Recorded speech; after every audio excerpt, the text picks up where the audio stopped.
Hello and welcome to Programme 4 in this podcast for ABF, the Soldiers' Charity. Their story is on their chest. Once again, I'm joined by Mark Smith from the Antiques Roadshow, the Medals and Military expert. In this programme, we take you from the Boer War up to the present day through the Second and First World Wars. Of course, by now, we see the advent of total war, which means war being fought on a global basis on many fronts. To delineate that, therefore, we have different campaign medals. And to talk about that, we're going to start at the First World War. Mark, take it away. Well, as we finished in the Boer War, we said that we would see some of these chaps again a few years later in the First World War. And the First World War started on the 4th of August 1914, and it is one of the most brutal conflicts that you could ever have wished to have been in and the world has ever seen. To commemorate that for the men who were there, it's actually quite a humble set of medals. There are 2 stars, and basically there are 2 round ones, and one sort of anomaly on the end, which we'll come to in a moment. The complete range of medals are just, as you've just said, the campaign medals for the war. Now, the first one is the 1914 star, the 1914-15 star, 1914-1920 British War Medal, and the 1914-1919 Victory Medal. Now, when somebody goes off on an operation today, say to Afghanistan, they have to do so many days in country before a medal can be awarded. However, for the First World War, the medals that you were awarded were based on the actual day you landed in the theatre. So, for example, if you landed between the 5th of August 1914 and the 22nd of November 1914, then you were issued the 1914 star. If you got the star, you got the 2 round medals. If you landed on the 23rd of November 1914 up to and including the 31st of December 1915, you then got the 1914-15 star. And again, if you landed and were qualifying for a star, you got the other 2. If you landed from the 1st of January 1916 to the 11th of November 1918, then you were only entitled to the pair. No campaign star? No star. The soldiers had a nickname for these medals, and the true set that they were talking about was that one. And that is the 1914 Star British War and Victory Medal, and they called it Pip, Squeak and Wilfred. Now, Pip, Squeak and Wilfred were a cartoon in a newspaper. They were a rabbit, a dog and a penguin, which were like cuddly toys. But they were sort of tramps, and all of their possessions were kept in a pram. And they pushed their pram around and they tried to help people. And they were always tired, cold, wet, hungry, and everybody shouted at them. As you were in the trenches. And they thought, well, that sounds like us, doesn't it? Pip, Squeak and Wilfred. Now, if you were awarded the 1914-15 star, you also called it the Pip, Squeak and the Wilfred. But those men from the first battles of Mons and the retreat, they were very, very proud that theirs was the true Pip. And this sometimes is indeed called the Mons Star. Now, if you only went out after 1916, you would imagine a Squeak and a Wilfred, but no. This is now Mutt and Jeff. Now, Mutt and Jeff was another cartoon, it was an American cartoon of 2 tramps who were drunks, ne'er-do-wells, always trying to go the easiest route around things.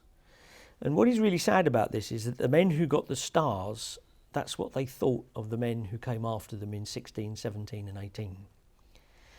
In 1964, the BBC made a programme called The Great War. The man who made that would not interview anybody who didn't have Pip, Squeak and Wilfred, because he thought that if you only had Mutt and Jeff, your stories weren't worth listening to. That's amazing, isn't it? Because these are the men who fought the Battle of the Somme, the Battle of Passchendaele, the German Spring Offensive, and the advance to victory. But their stories weren't worth having because they hadn't been there early on in the war. How fascinating. Now, another anomaly that we have, which is quite a rare thing, is this thing here. This is called the Territorial Force War Medal. The Territorial Army was created from the militia in 1908. And if you were in the Territorial Army when you signed on, you signed for home service only. So you couldn't be sent overseas. So when the war started on the 4th of August, they had this big trained army that they couldn't send anywhere. So they asked them to sign a new set of service papers called Imperial Service. And that meant you could be sent overseas. So first of all, they were given this little badge. And as you can see, it says Imperial Service on it. And they wore it on this side of their jacket. If they went out in 1914 or 15, as some of them did, they got the star and the trio.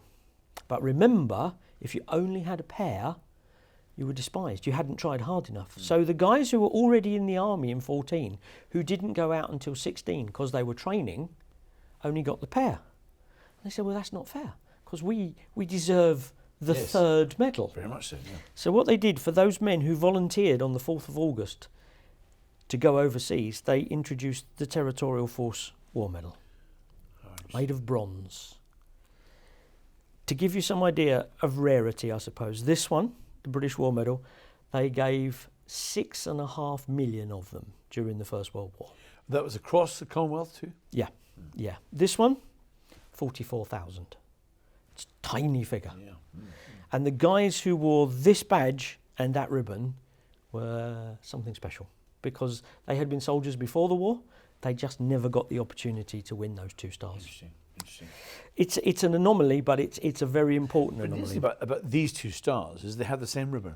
Yes. There was supposed to be a different ribbon for the 14-15 star, and there was proposed a Gallipoli star for those guys who fought in 1915 and the first month of January 16 in Gallipoli.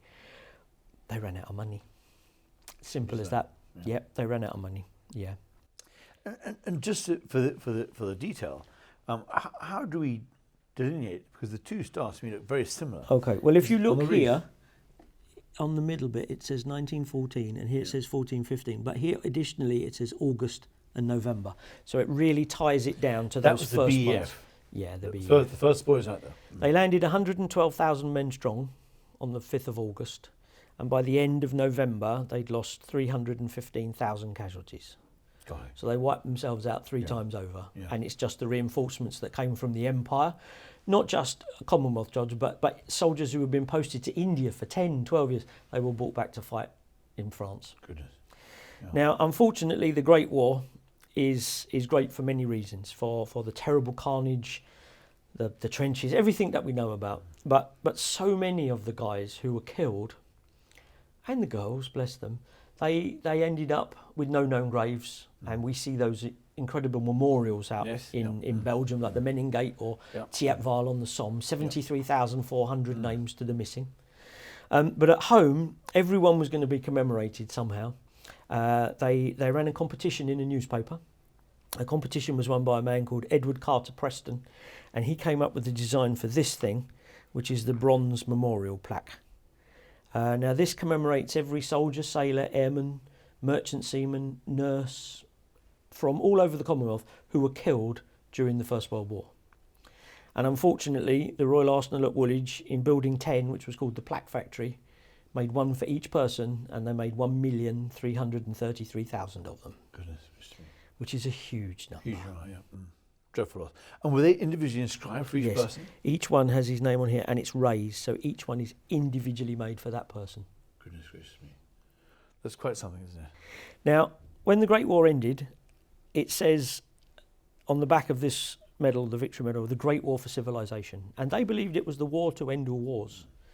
But unfortunately, 20 years later, 1939, and if you really think about that dreadfully, the pause between the wars is nothing, but it's just long enough to grow a new set of soldiers. Yes. Because there's no one left. So if you think about today, 2020, go back to 2000, it's long enough. Exactly. And there, of course, is the fresh blood who wanted out there and earn their spurs. Exactly. Of course, then we come to the Second World War. Here we go. Well, let's kneel down and look at these stars.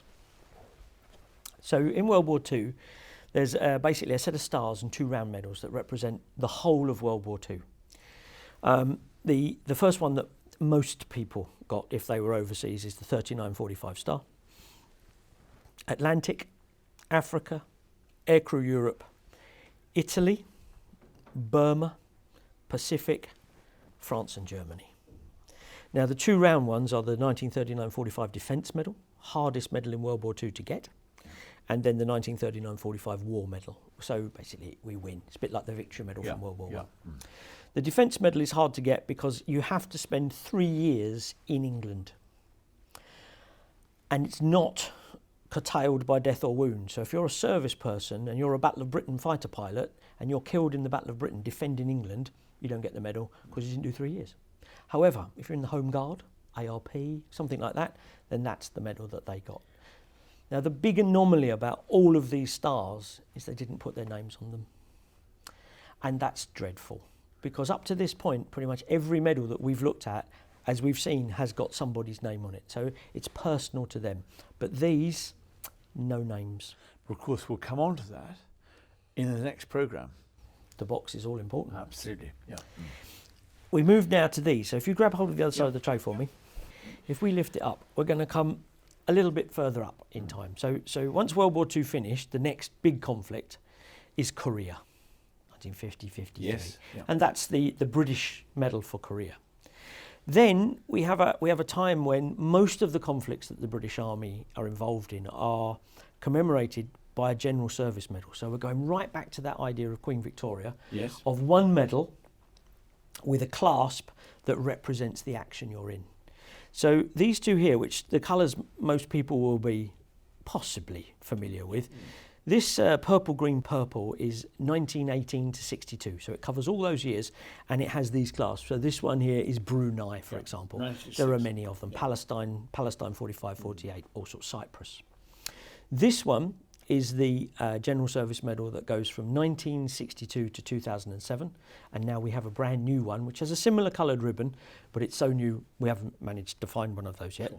But this one has the rarest clasp you can get, because this is the medal for the 70 men of the British Special Forces, really, who went to South Vietnam during the Vietnam War. How interesting. And we never even knew there were anyone there for that. Not at all. Incredible. Yeah. This one, maybe some of us will recognise, this is the 1982 Falklands conflict.